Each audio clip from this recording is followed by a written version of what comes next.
Assalamualaikum all over the world forex traders, especially master of intraday के students. Lesson number 16 है और ये final lesson है जिसमें मैं ये डिस्कस करना चाहता हूँ कि मेथड के बावजूद अगर आपको लॉस हो जाता है तो क्यों होता है, कौन कौन सी रीज़न्स होती हैं। वो रीज़न्स मैं बताऊँगा आज के लेसन में कि सम टाइम आपका पैटर्न भी बन जाता है, उसके बावजूद भी आपका एसएल हिट हो जाता है, उसकी क्या रीज़न होती है।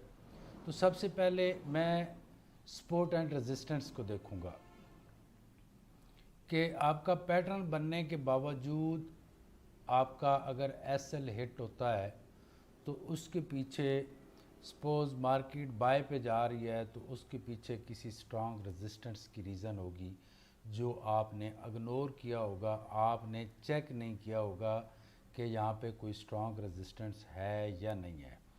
पहली बात तो ये है कि इसके चेक करने का तरीका ये रहेगा कि आप 5 मिनट पे काम कर रहे हैं, आप 1 आवर पे जाएं, H1 के चार्ट पे जाएं। देखो यहाँ पे मैं हॉरिजेंटल लाइन लगाता हूँ, फिर जाके हम देखेंगे कि जो मार्केट है उसकी रेजिस्टेंस का कैसे, यहाँ से मार्केट ने टर्न लिया, ठीक है, इस जगह से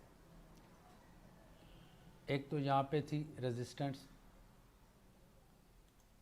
यहाँ पे थी, तो ये H1 पे जाके आप चेक कर सकते हैं। आप पीछे जाएंगे,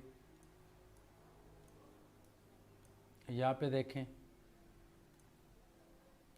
स्ट्रॉन्ग किस्म की थी ये जगह। इसी तरह ये आप हमेशा से चेक कर लिया करें, जब आप डेली लाइव सिग्नल पे जाते हैं तो वहाँ पे आपको रेजिस्टेंस नज़र आती हैं, उसकी आके हॉरिजेंटल लाइन लगाएं चार्ट के ऊपर और फिर उसको बड़े टाइम फ्रेम पे ले जाके उसको चेक करें कि इसकी क्या रीज़न हो सकती है। अगर किसी पे बहुत जगह पे, जैसे यहाँ पे एक स्ट्रॉन्ग नज़र आ रही है H4 का है, इसको अगर हम पीछे ले जाएंगे जहाँ से मार्केट टर्न करती है तो पता चलता है, ये एरिया देख लें कि ये क्या रीज़न हो सकती है। तो इसकी रीज़न होती है रेजिस्टेंस। तो रेजिस्टेंस का ख्याल ज़रूर रखा करें। सम टाइम क्या होता है कि अगर आप गोल्ड पे हैं और अमेरिकन सेशन ऑन हो गया है या न्यूज़ का टाइम है तो फिर उस टाइम में जो है मार्केट वॉल्यूम हाई होने की वजह से रेजिस्टेंस को रिस्पेक्ट नहीं देती, फिर वो क्रॉस करती है, क्योंकि वॉल्यूम हाई होता है तो फिर जितनी भी स्ट्रांग किस्म की रेजिस्टेंस हो, अगर ट्रेंड बाय का शुरू हो गया है तो आपके वो रेजिस्टेंस को क्रॉस करेगी ही करेगी। तो ये रीज़न्स होती है। सम टाइम आप कहते हैं कि मैं रेजिस्टेंस से रिटर्न ट्रेड कुछ लोग इस तरह भी करते हैं कि रेजिस्टेंस से अगर सेल का ट्रेड लगा देते हैं कि यहाँ से पेंडिंग कर देते हैं, मार्केट जब आएगी तो यहाँ से वो सेल हो जाएगी तो मुझे फ़ायदा होगा, और बड़ी ट्रेड लगा देते हैं कि इंस्टेंट ही वापस जाएगी तो मुझे फ़ायदा होगा। लेकिन जैसे ही वॉल्यूम हाई होता है, सेशन ऑन होता है, तो फिर वो आपकी रेजिस्टेंस की मार्केट रिस्पेक्ट बिल्कुल नहीं करती। ये रीज़न बनती है आपकी कि आपका ट्रेंड भी बन चुका होता है और उसके बावजूद भी, जैसे यहाँ पे आप देखें, यहाँ पे ट्रेंड बना रेड के बाद ग्रीन ऊपर, लेकिन उसके बावजूद मार्केट ऊपर नहीं गई। तो ये रीज़न्स होती है आपकी रेजिस्टेंस की वजह होती है। उसके बाद सेकंड नंबर पे कुछ दोस्त को लॉस की रीज़न जो अभी प्रेजेंट नज़र आ रही है वो सिर्फ और सिर्फ एसएल को इग्नोर करने की वजह से होता है। यहाँ पे एक परफेक्ट रनिंग स्नेक बना हुआ है, ठीक है। अब यहाँ से आपने ट्रेड लेनी थी सेल की, यहाँ पे आपका एसएल बना लगेगा इस जगह पे। अब मुझे ये बताएं यहाँ पे कहाँ पे गुंजाइश है कि यहाँ पे आपका एसएल हिट हो जाए। बस एसएल को उठाओ, यहाँ पे लगाओ, यहाँ पे लगाओ, यहाँ पे लगाओ, चेंज करते रहो, कभी भी नहीं हिट होगा। फिर मार्केट ऊपर गई, फिर यहाँ पे आके पैटर्न बना, यहाँ पे एसएल लगाओ। जब तक आपका रनिंग स्नेक मेरे दोस्तों सीधा रहेगा, दौड़ता रहेगा, तब तक आप परफेक्ट हैं। जैसे ही वो जिग जैग में आए, उस पेयर को छोड़ के ऐसे पेयर की सिलेक्शन करें जिसके अंदर जिग जैग न बना हो, क्योंकि जब भी मोस्टली 90% जो आपके ट्रेड्स जो लॉस में जाते हैं या आपका एसएल हिट हो जाता है, उसके पीछे सिर्फ एक ही कारण, एक ही रीज़न, एक ही वजह होती है कि आप जिग जैग में आके, जैसे फॉर एग्ज़ाम्पल यहाँ पे आके कोई ट्रेंड बनता है इस जगह पे, ऐसी सिचुएशन में, तो ये थोड़ा ही ऊपर जाएगा, नेक्स्ट कैंडल फिर नीचे आ जाएगी। तो हमेशा से क्या देखना है आपने, जैसे यूएसडी चेफ है कि जब तक ये सीधा रहे, ये तो अभी एक ट्रेंड नहीं है, जब तक सीधा रहे तब तक आप ट्रेड करते रहें। जैसे ही ये जिग जैग में आ जाए आप वहाँ से निकल जाएं, जैसे ही साइड वे पे हो आप मार्केट से निकल जाएं, उस पेयर से निकल जाएं, और ऐसे पेयर की तलाश करें जिसके ऊपर रनिंग सनेक सीधा चल रहा हो। कभी रिस्क ही ना लें कि मार्केट मुड़ी फिर पैटर्न बना फिर ट्रेड लगाओ, ना लगाओ। आपके पास जो मेजर 85 पेयर्स हैं जो डेली लाइफ सिग्नल पे आ रहे हैं, तो आपको क्या ज़रूरत है कि सिर्फ गोल्ड पे ही काम करें? कोई मजबूरी है ही नहीं, कोई टेंशन नहीं है। अब यहाँ पे जैसे यूएसडी चेफ पे बड़ा कमाल का पैटर्न बना, ठीक है, यहाँ से आप ट्रेड लेते, यहाँ पे एसएल लगाते, कभी भी हिट ना होता, फिर चेंज करते जाते, फिर यहाँ से, तो जैसे ये इसने एक दफ़ा ही नीचे चक्कर दे लिया, छोड़ दो, निकल जाओ, ठीक है। अब कहेंगे जी इसमें तो पैटर्न कम बनते हैं। दोस्तों आपके पास 100 से ज़्यादा पेयर हैं, जहाँ पे अब 3-4 स्क्रीन लगाओ, ठीक है, यानी इस पे 7 आ रहे हैं, 7 दूसरी पे, 7 तीसरी पे, 7 4, यानी 28 पेयर्स जो मेजर हैं उनको ले लें, उन्हीं पे पूरा दिन काम करें, और मैं देखता हूं कि आपको रनिंग स्नेक कैसे नहीं मिलता। आप कभी गौर करेंगे कि जब कभी दौड़ता हुआ, जो मैं कहता हूं रनिंग स्नेक ट्रेडिंग मेथड है, दौड़ते हुए पे कभी भी आपका एसएल हिट नहीं होगा। आपका एसएल हिट तब होगा जब साइडवे मार्केट होगी, ठीक है, या फिर जिग जैग में आ जाएगी, तो आपका एसएल हिट हो सकता है, अदरवाइज आपका एसएल हिट नहीं हो सकता। अब यहाँ पे अगर लगा होता है एसएल, तो कैसे हिट होता है? ये एक बिल्कुल स्ट्रेट है, ठीक है। जैसे ही मार्केट ने रिवर्स किया, अब यहाँ पे मैं ट्रेड नहीं लेता हूँ, मार्केट नीचे आ गई। अब इसका क्या पता कि मार्केट, यहाँ पे मैं क्या करता हूँ कि सम टाइम मैं यहाँ पे फिबोनाची रिट्रेसमेंट लगाता हूँ। ये देखो ऐसे, यहाँ तक मार्केट आई, अब 61 पे जाके मार्केट वापस हो गई, ठीक है। अगर 61 के ऊपर कोई पैटर्न बनता इस जगह पे, तो फिर पॉसिबल था कि मार्केट 100 तक चली जाएगी, वो भी एक कमाल का और बेस्ट पैटर्न बने तो। अदरवाइज़ ऐसी सिचुएशन जब आपकी बन जाती है, जब एक दफ़ा मार्केट नीचे आ जाती है, तकरीबन 2-3 पॉइंट तो अगर आ जाए तो आप समझें कि अब हमने यहाँ पे ट्रेड करनी ही नहीं है, ठीक है ना। तो ये रीज़न बनती है आपकी एसएल हिट होने की। ये रीज़न कभी भी नहीं बनेगी, ये रीज़न कभी भी नहीं बनेगी, ये रीज़न कभी भी नहीं बनेगी जो आपका एसएल हिट कराएगी, ठीक है। तो इन चीज़ों पे गौर करें कि जब भी मार्केट रिवर्स हो सकता है, कोई इलीट वेव्स बन जाए, नीचे आए, ऊपर जाए, फिर नीचे आए, फिर ये 4-5 चक्कर दे के मार्केट सीधी तो इलीट वेव्स के साथ आ नहीं जाती, बड़ा टिपिकल है इसको समझना। तो जैसे ही मार्केट एक दफ़ा नीचे आ जाए, थोड़ी ज़्यादा आ जाए, तो उस पैटर्न को इग्नोर कर दो, क्योंकि सबसे कीमती चीज़ आपका कैपिटल है, आपका एहसासा है, ठीक है। तो इसलिए इस तरह के ट्रेड ढूंढें, इस तरह के ट्रेड ढूंढें, इस तरह के ट्रेड ढूंढें, और आप ट्रेड करें, ना कि मार्केट इस तरह की पोजीशन में आ जाए फिर आप कोई पैटर्न ढूंढेंगे। मार्केट अब देखो यहाँ पे रेड के बाद ग्रीन बना तो मार्केट गई ऊपर, नहीं गई, फिर वापस आ गई। तो ऐसी सिचुएशन में हमने ट्रेड बिल्कुल नहीं करना है, बिल्कुल ऐसी सिचुएशन में हमने ट्रेड नहीं करना है। 1 मिनट प्लीज। अच्छा, बाकी जो है जब भी आपकी फॉर एग्जांपल आपने यहाँ से ट्रेड लगा ली, अब आपने क्या करना है कि आपने बार बार लाइव डेली सिग्नल पेयर्स पे जाना है, उसकी रेजिस्टेंस देखते रहना है, ताकि ट्रेड क्लोज करने में फॉर एग्जांपल आपकी रेजिस्टेंस शो हो रही है, आपने जहाँ से पैटर्न बना यहाँ से ट्रेड लगाई, आपकी रेजिस्टेंस शो हो रही है यहाँ पे, ठीक है। तो अब आपने क्या करना है कि फ़ौरन ही यहाँ से निकल जाना है, उससे थोड़ा सा पहले ही निकल जाएं। आपको पता चल गया कि यहाँ पे रेजिस्टेंस थी, मार्केट इंस्टेंट रिवर्स हो सकती है। अच्छा, आपने जाके देखा यहाँ से ट्रेड ली, मार्केट ऊपर की तरफ जाना शुरू होगी, रेजिस्टेंस यहाँ पे है। तो जब भी मार्केट रेजिस्टेंस के पास आती है तो मोस्टली क्या होती है, वो रेजिस्ट करती है, वापस आती है।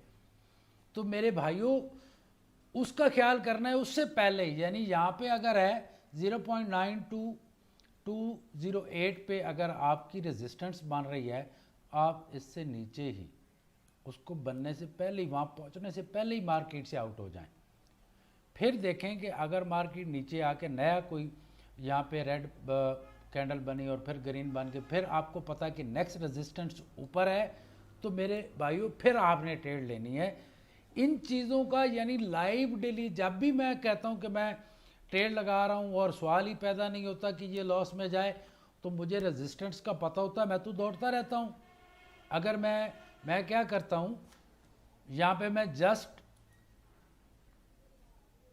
एनालिसिस करता हूँ चार्ट का कि ट्रेड कहाँ से लेनी है, कौन से पेयर पे लेनी है, कहाँ पे बिल्कुल क्लियर बन रहा है। जैसे ये गोल्ड पे है तो यहाँ पे मैं देखूँगा, इसको निकाल लूँगा।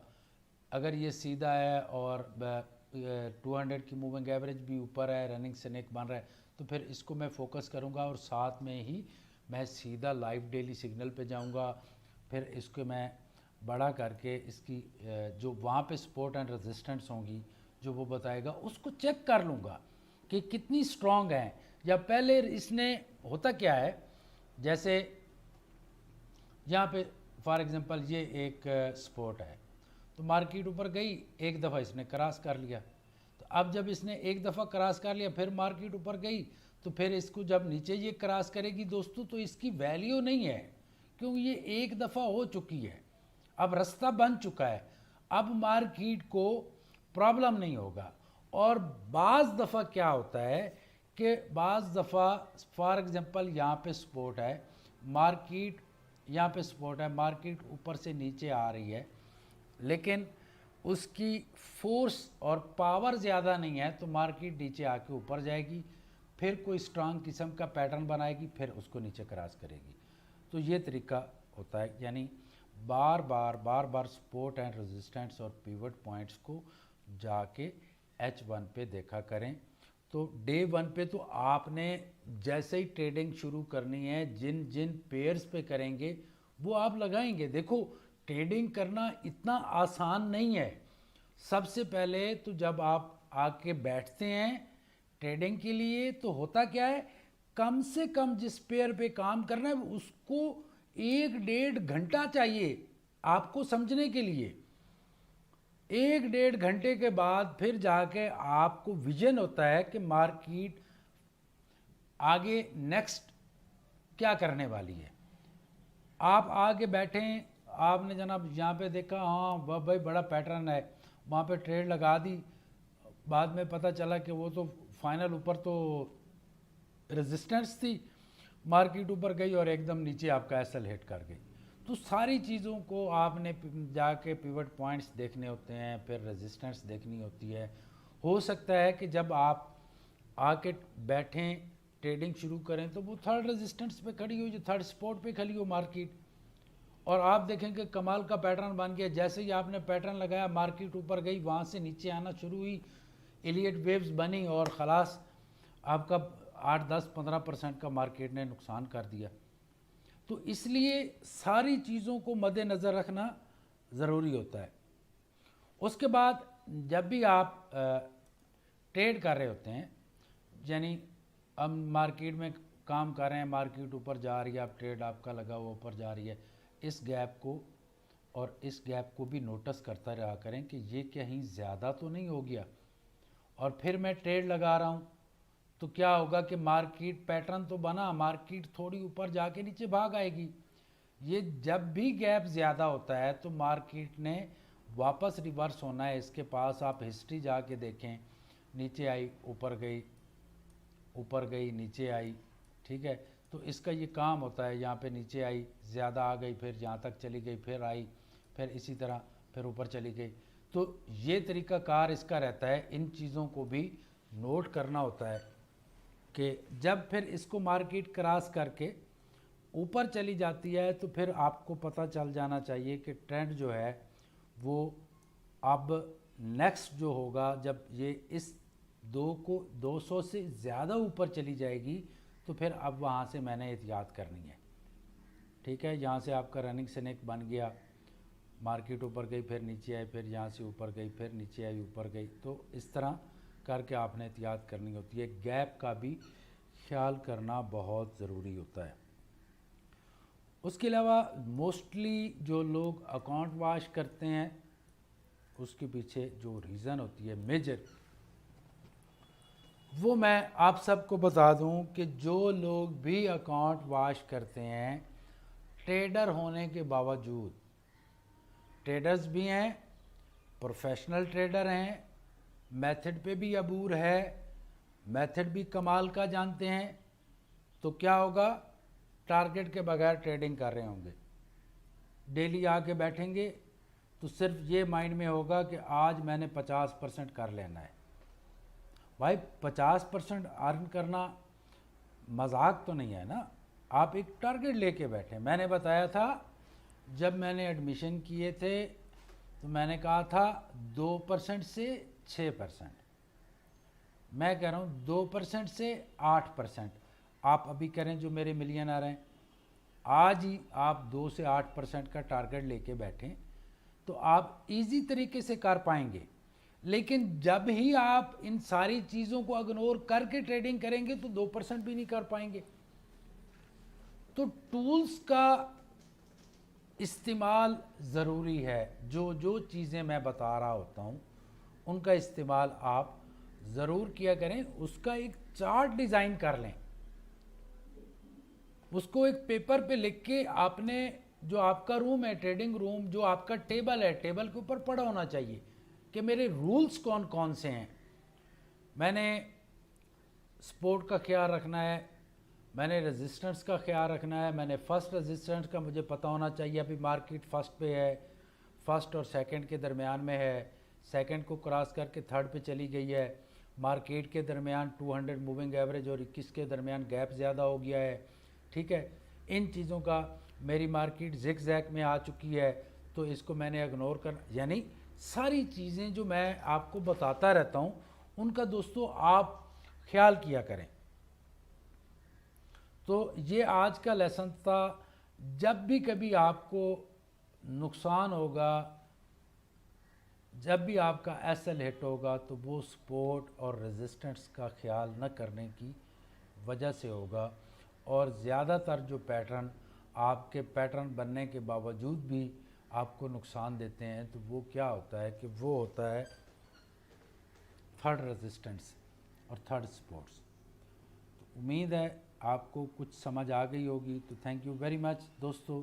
अल्लाह ताला आपको अपने प्यारे हबीब आका सल्लल्लाहु अलैहि वसल्लम के सदक़े कामयाब करे और सारी ज़िंदगी आप कामयाब रहें। बस एक ही एडवाइस है, एसएल को नहीं भूलना और दिन में टारगेट रख के बैठना है। आप कभी, मेरी एक छोटी सी और बात मैं कर दूं, हो सकता है आपके लिए फ़ायदेमंद साबित हो जाए। दोस्तों अगर आप 5% अर्न करते हैं डेली का, 5%, ठीक है, और आपका $2000 का अकाउंट है, आप बिलीव करो कि आप अगर विड्रावल नहीं करवाते हो, 1.5 साल के अंदर $1 मिलियन तक चला जाता है। $1 मिलियन तक भी आपका अकाउंट पहुंच सकता है। आप चेक करके देखो, जस्ट 5%, 2000 पे 5%, एक पहले महीने में, दूसरे में भी 5, तीसरे में भी 5, तो तो यार लोग तो 25-25 साल जॉब करते हैं कि मुझे $50,000 या $1,00,000 पेंशन मिलेगी, ठीक है। अगर वो अमेरिका वगैरह में या कनाडा में है, तो जो पाकिस्तान में होते हैं वो 15-20 लाख के लिए 15-15 20-20 साल जॉब करते हैं कि मुझे पेंशन मिलेगी, और आपको 1.5 साल में $2,000 के अकाउंट से 1 मिलियन तक आप जा सकते हैं सिर्फ 5% अर्न करके। 1.5 साल कितना होता है? 1.5 साल इतना होता है कि अगर कोई आप अच्छा सा कोर्स शुरू करते हैं जिसके कंप्लीट होने के बाद आपको 20 से 25 हज़ार की सैलरी मिलती है, तो यही 1.5 साल की वैल्यू है जॉब की लाइफ में, अगर जॉब करते हैं। और अगर आप ट्रेडिंग कर रहे हैं और 1.5 साल आपने 2 अकाउंट बना लिए, एक डेली बेस पे आप फॉर एग्जांपल विड्रॉवल करते हैं और एक को कंटिन्यू आपने रखा हुआ है कि इसको मैंने साल तक या 1.5 साल तक ले जाना है, लेकिन 1.5 साल तक आप ले जाएंगे कंटिन्यू विदाउट विड्रॉवल, तो हो सकता है ब्रोकर आपका विड्रॉवल ही ना करे। तो इसलिए जब भी कभी बड़ा टारगेट भी रखना है दोस्तों, यानी आपने मिलियंस की तरफ भी जाना है, तो आपने डेली बेस पे 10-20% जो आपका प्रॉफिट होगा उसका विड्रॉवल ज़रूर करवाते रहना है, ये ज़रूरी है। तो थैंक यू वेरी मच, अल्लाह हाफिज़, have a great and successful future, thank you.